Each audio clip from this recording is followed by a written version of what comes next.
Alright, so this section is about the substitution rule, and the goal in this section is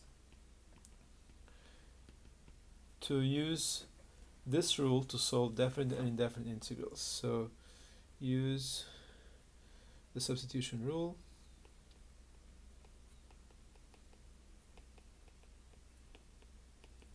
to solve definite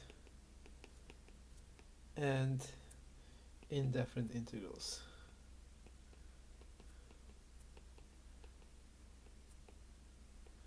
Let me just say that this rule is an analog of the chain rule for derivatives, and the analog for integrals is called the substitution rule. So I'll start by first examining one type of integral. So we know that, for example,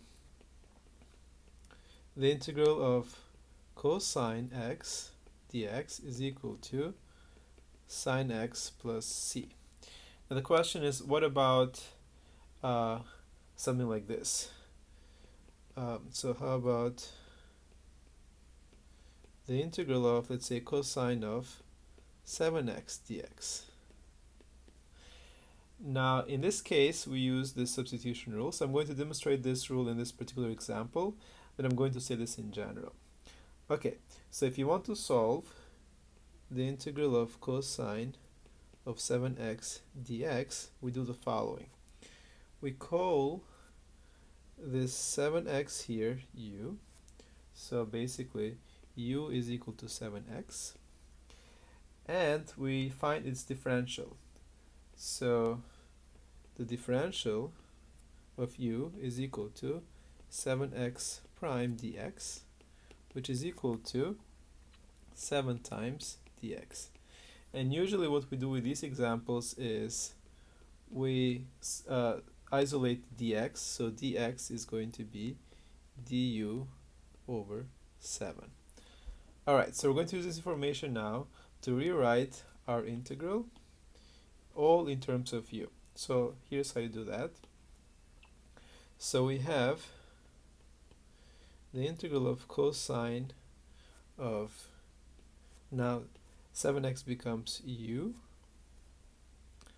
and then dx becomes du over 7.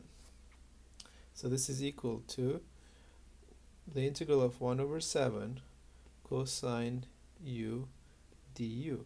Now our variable of integration is u, and the variable of the function is also u. So everything is fine. So we can take the 1 over 7 outside of the integral, so 1 over 7, the integral of cosine u du. So this is equal to 1 over 7 sine u plus c. Now you have to put the function 7x back instead, to replace u. So this is equal to 1 over 7 sine of 7x plus c. Alright, so this method is called the substitution method, and it's also known by various names such as the u substitution or the change of variables. So let me just write that down. So this method is known as, well, it's known as the substitution rule.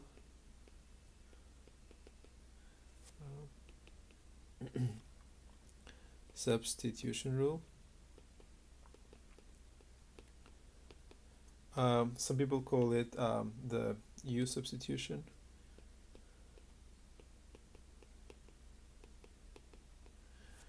Some people call it change of variables.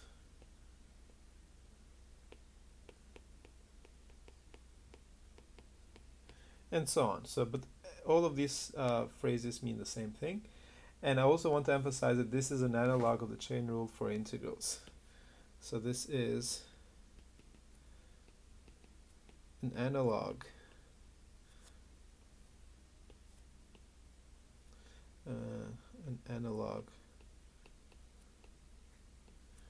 of the chain rule.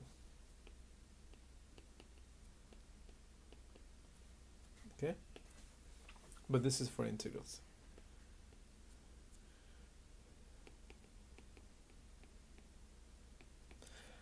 Alright, so let me state this substitution method in general. So the substitution rule or method says the following.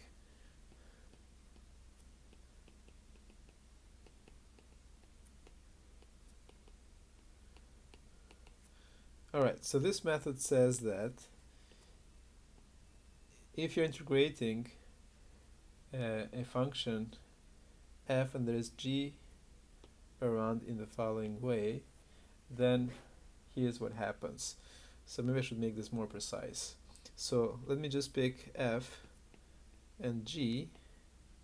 So these be, I'm going to be very vague here. I'm just going to say that these are nice functions, but there are some technical things, you know, that f composition g should be defined and g should be differentiable and all of those things. Let me just say that f and g are nice. I know this is not very mathematical, but let me just say it for now. Functions. And capital F be an antiderivative of little f.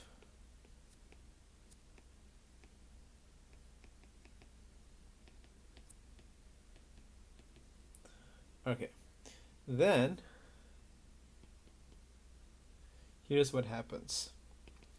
The integral of f of g of x, g prime x dx is equal to the integral of f of u du, and this is equal to capital F of u plus c, which is also equal to capital F of gx plus c. Alright, so here we did the following. We set g to be u, so u is equal to g, and then g prime x dx is a differential of u. Okay, that's why we have f u du here. And then after you find the antiderivative, you just have to plug in back g for u. Okay, so u now becomes g, and then you're done. So that's the rule. So let's do some examples. Now I have to emphasize here that this rule is only for indefinite integrals for now. Later on we're going to write this version for definite integrals. It's not very hard, it's the same rule just with limits of integration. Alright, so here are some examples.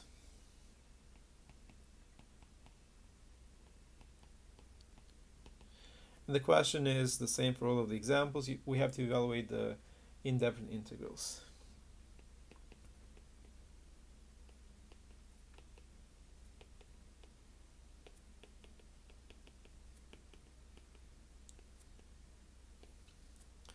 Alright, so the first example is the following. So I'm going to start with a standard one.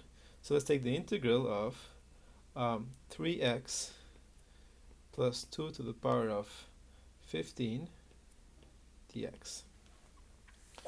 Alright, so the problem here is you have an expression, a linear function in x, raised to the power of 15.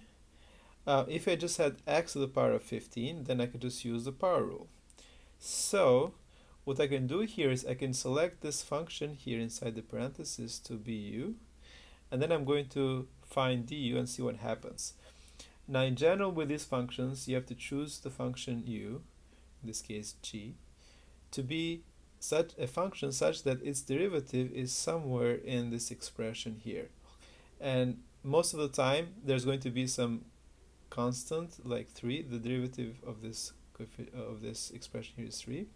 It's going to not maybe show up in this expression, but constants are things that we can work with, so you don't have to worry about constants. Okay, so let me do this first.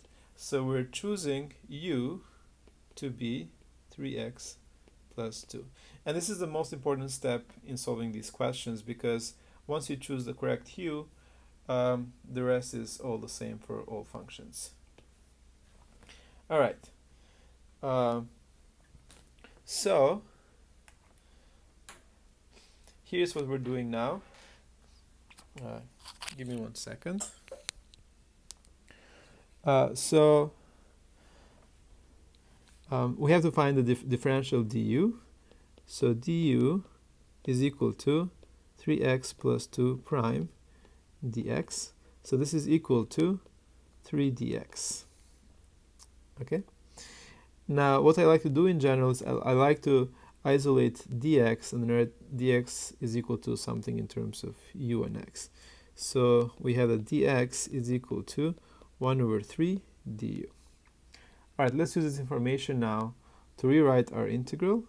So this integral here is equal to now the integral of, now 3x plus 2 became u, so I have u to the power of 15, and du now became, dx now became 1 over 3 du.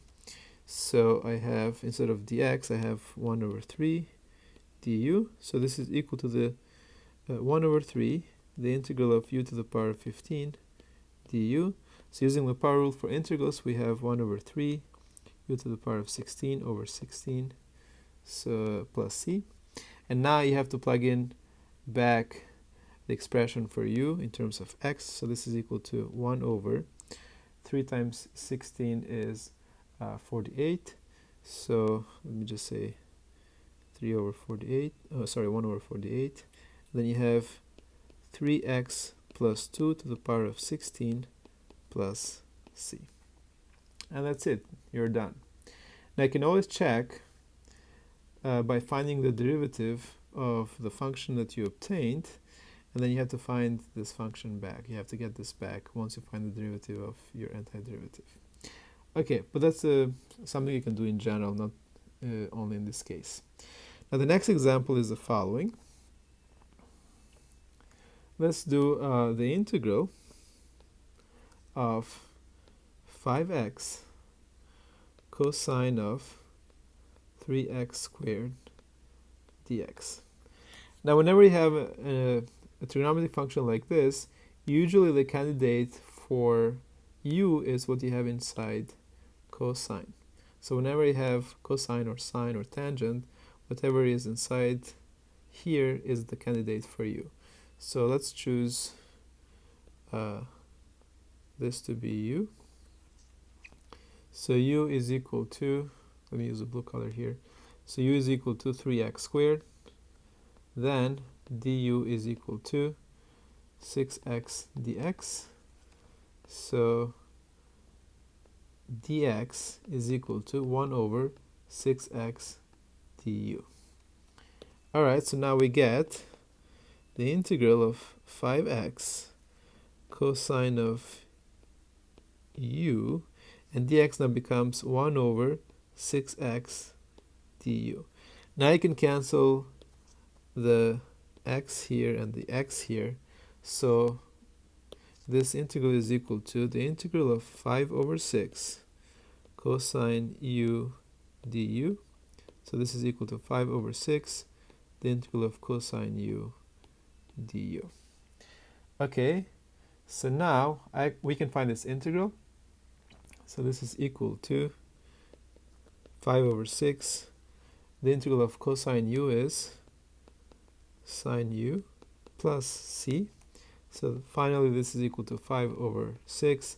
You have to now plug in back the expression of for u. So remember u is equal to 3x squared. So this is equal to sine of 3x squared plus c.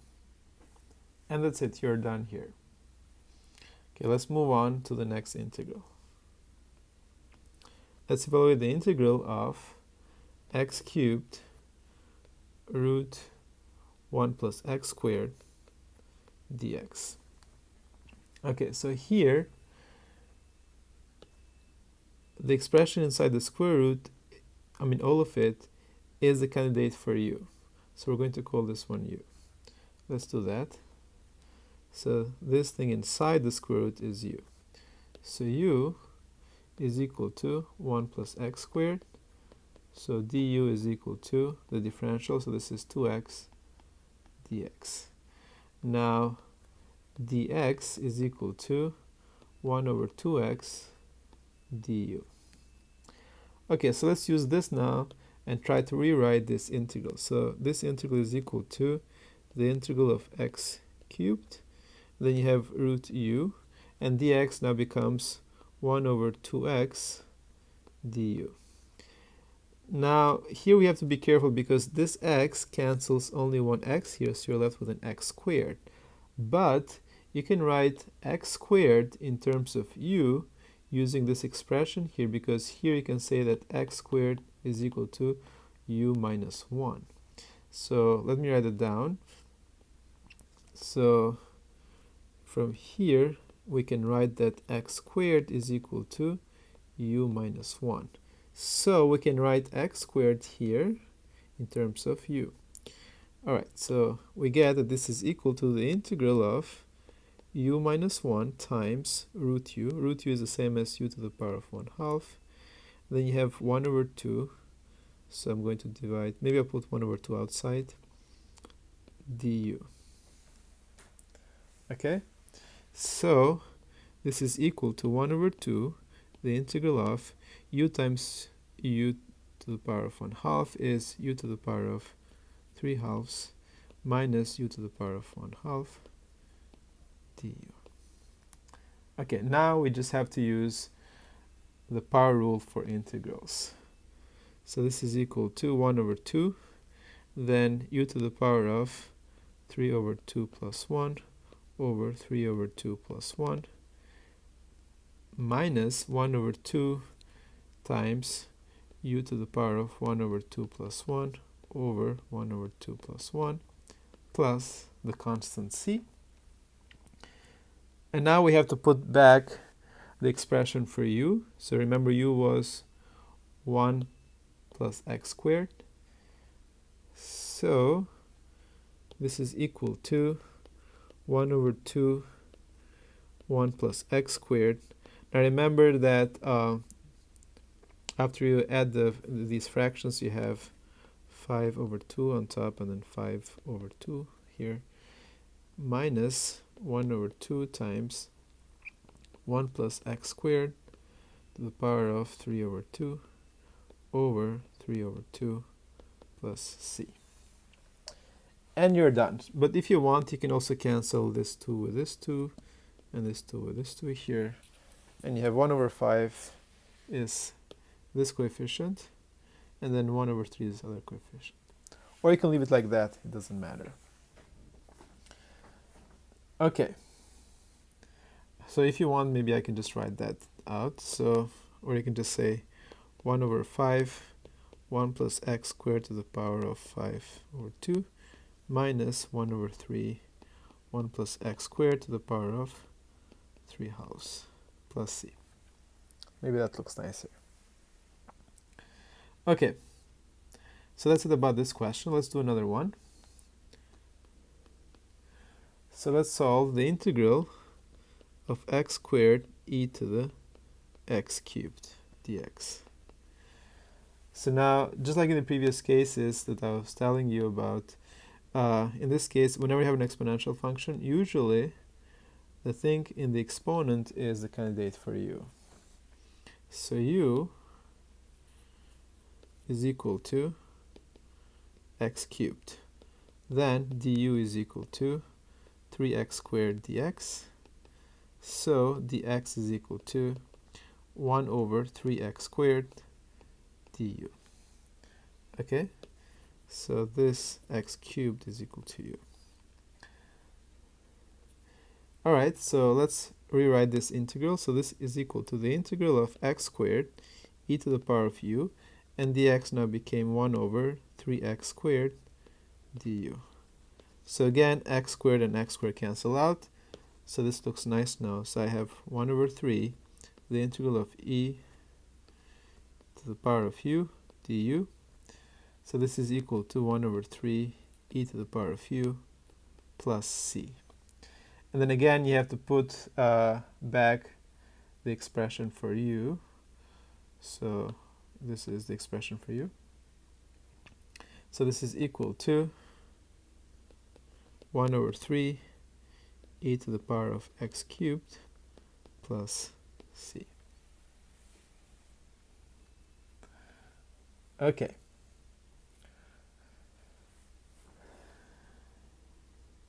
Let's move on. Let me do one more. So you can have something slightly more complicated. So let's say we have the integral of 1 over 4 plus x squared plus 5x over x squared plus 1 dx. Okay, before I do this, let me just say that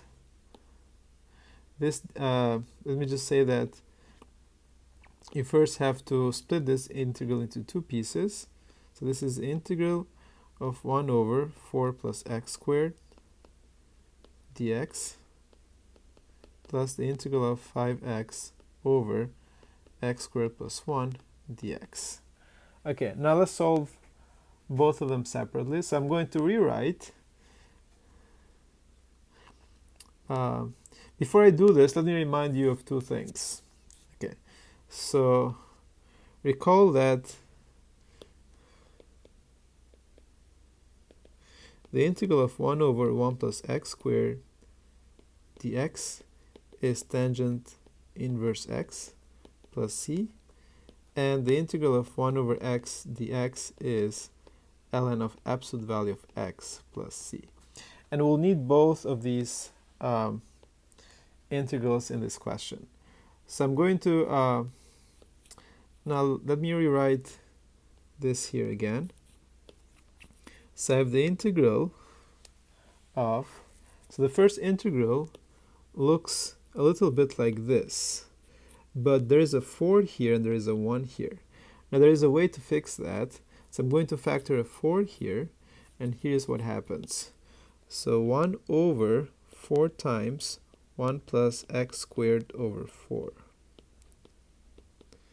plus, I don't really have to do anything to the second integral. I'm just going to leave it like that. So this is equal to just the integral of 5x over x squared plus 1 dx. Okay? Now, this x squared over 4 here is also equal to x over 2 squared. So I can write this as x over 2 squared. So for the first example, I'm going to choose u to be x over 2.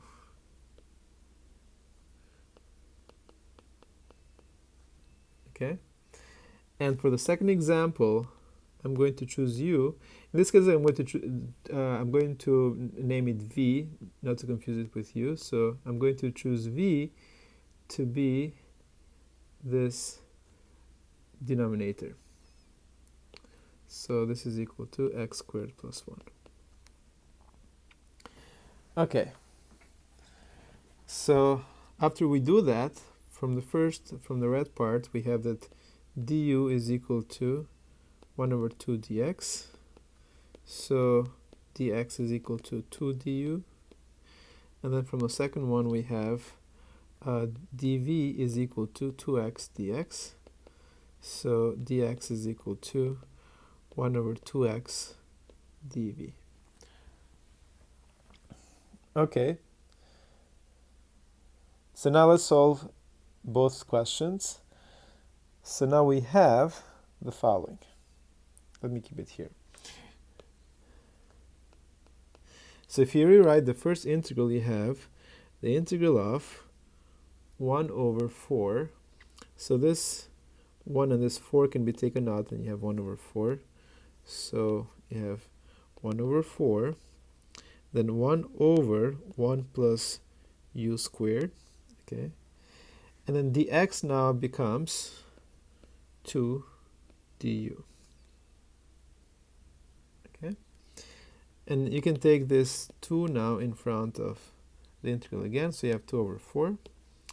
And for the second integral, we have the following. You have the integral of 5x over v, and dx now becomes 1 over 2x dv. So the x's cancel out.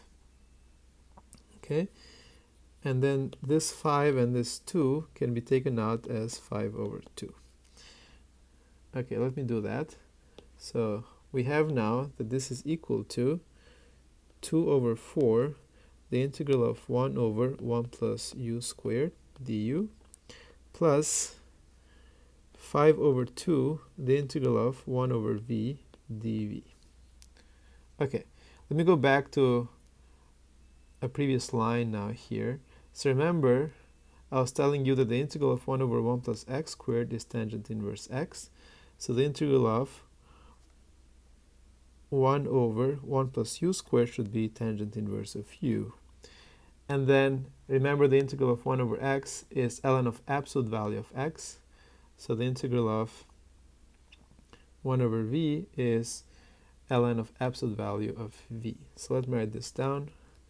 So this is equal to 1 over 2, because these things cancel. And then we have tangent inverse of u plus 5 over 2. 1 over v has integral ln of absolute value of v plus c. Finally, you write the expressions for u and v back into this integral. So we have 1 over 2 tangent inverse of x over 2 plus 5 over 2 ln of the absolute value of x squared plus 1 plus c. And that's it. That's the answer to this question. Okay, now let me talk about the substitution rule for definite integrals, which means when you have bounds of integration. So, substitution rule or substitution method.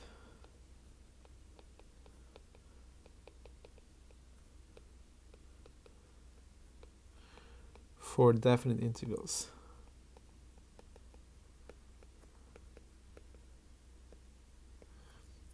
All right.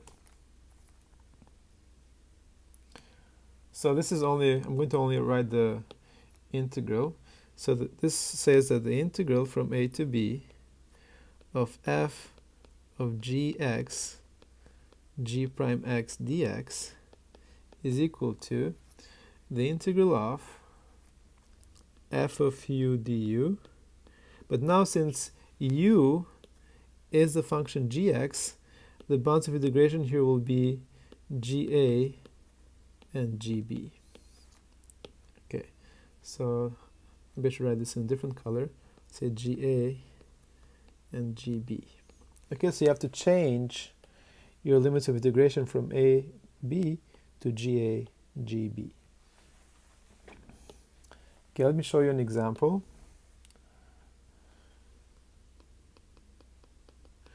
Let's try to evaluate, let's say, the integral from 2 to 5, 5 over x plus 1 cubed dx. So now here, we can choose u to be x plus 1, so du is just dx. Okay, so according to this substitution method for definite integrals,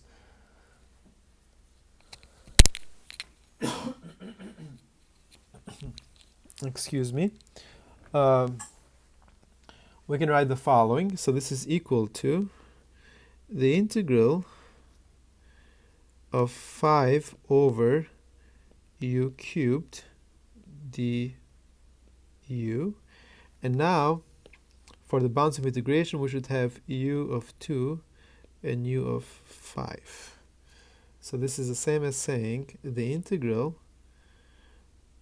so let me put 5 outside, u to the power of negative 3 du, and now when you plug in 2 in here, u is 3, so we have 3 here. And if you plug in 5 into u, so if you plug in 5 here, you get that this is 6. Okay, so I get 6 here. So this is equal to 5 times u to the power of negative 2 over negative 2 from 3 to 6. So this is equal to